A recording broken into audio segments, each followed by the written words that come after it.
Hello प्यारे बच्चों, चलिए शुरुआत करते हैं आज एनाटॉमी को पढ़ने की। एनाटॉमी में बहुत दिक्कतें होती हैं, हमें समझ नहीं आता है भाई कैसे क्वेश्चन आ रहे हैं, कहाँ से कैसे सॉल्व करना है। तो चलिए आज इस प्रॉब्लम को सॉल्व करते हैं इस शॉर्ट के साथ। तो हमारे पास anatomy of root stem leaf यहाँ पर आता है। सबसे पहले डाइकॉट रूट और मोनोकॉट रूट की बात करते हैं। हमने कहा सर डाइकॉट रूट और मोनोकॉट रूट में कहीं भी डिफरेंस नहीं है।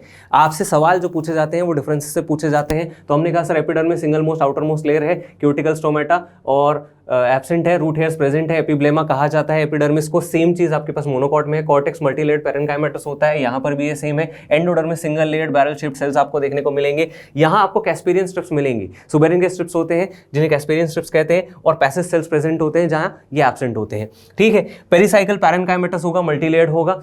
सेम आपको सब जगह देखने को मिल रहा है। पिथ में डिफरेंस आता है पहला, जहां होगा ये स्मॉल और इनकॉन्स्पिशियस यानी नॉट क्लियरली विजिबल, और यहां होगा लार्ज और वेल डेवलप्ड मोनोकॉट में। इसके बाद वस्कुलर टिश्यूज जो होंगे, यहाँ रेडियल एक्सार्क कंडीशन आपको मिलेगी, और वस्कुलर टिश्यूज का जो नंबर है बच्चों वो होगा 2 से लेकर 4। यहीं अगर मोनोकॉट की बात करें तो ये नंबर 6 से ज्यादा होगा, इसीलिए इस कंडीशन को हम कहते हैं पॉलीआर्च कंडीशन।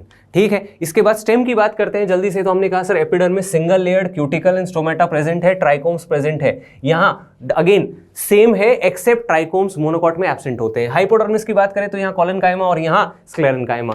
इसके बाद यहाँ सारी लेयर्स एब्सेंट है, ये लेयर्स देखने को ही नहीं मिलेगी। सीधा याद रखना है पेरेन्काइमेटस ग्राउंड टिश्यू होता है जिसके अंदर वस्कुलर बंडल्स प्रेजेंट होते हैं। ठीक है, यहां पर क्या हो रहा है कि सर जनरल कॉर्टेक्स है जो मल्टीलेयर्ड पेरेन्काइमेटस है। इसके बाद एंडोडर्मिस सिंगल लेयर्ड है, बैरल शेप्ड सेल से बना हुआ है। यहां पर स्टार्च का अमाउंट ज्यादा होता है जिसी को हम क्या बोलते हैं, स्टार्च शीथ कहते हैं। इसके बाद पेरिसाइकल जो है it is present between endodermis and phloem and made up of sclerenchyma. इसके बाद आगे बात करें, पिथ जो है लार्ज और वेल डेवलप्ड है, वहां तो एब्सेंट है मोनोकॉट के अंदर, और डाइकॉट में कैसा है, लार्ज और वेल डेवलप्ड। इसके बाद वस्कुलर टिश्यूज कंजॉइंट है, एंडार्च है और ओपन है, और यहाँ ये क्लोज्ड हो जाते हैं क्योंकि इनके बीच में आपको कैम्बियम देखने को नहीं मिलेगा। रिंग अरेंजमेंट होता है यहाँ पर वस्कुलर बंडल्स का, और यहाँ स्कैटर्ड अरेंजमेंट होता है, और फ्लोएम पैरेन्काइमा क्या होते हैं यहाँ पर, एब्सेंट होते हैं।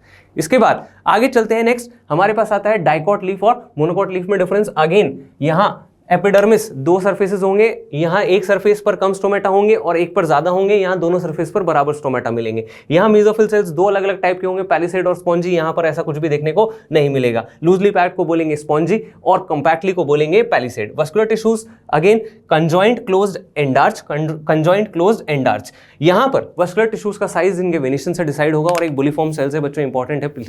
लास्ट ईयर भी क्वेश्चन पूछा गया है कि भैया मोनोकॉट्स के अंदर ऐसे सेल्स होते हैं जो वहां पर किसको रेगुलेट कर रहे हैं, ट्रांसपिरेशन को, इन्हें बुलिफॉर्म सेल्स कहा जाता है। तो चलिए ये रिवीजन था आपका एनाटॉमी का। Thank you.